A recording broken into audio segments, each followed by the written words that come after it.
வசமா மாட்டிக்கிட்டான். இப்போ என்னடி பண்ண போறான்? அடிப்பா அடி.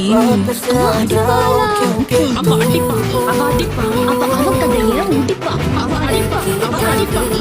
கதைய முடிப்பா. அடி அடி அடி அடி அடி அடி.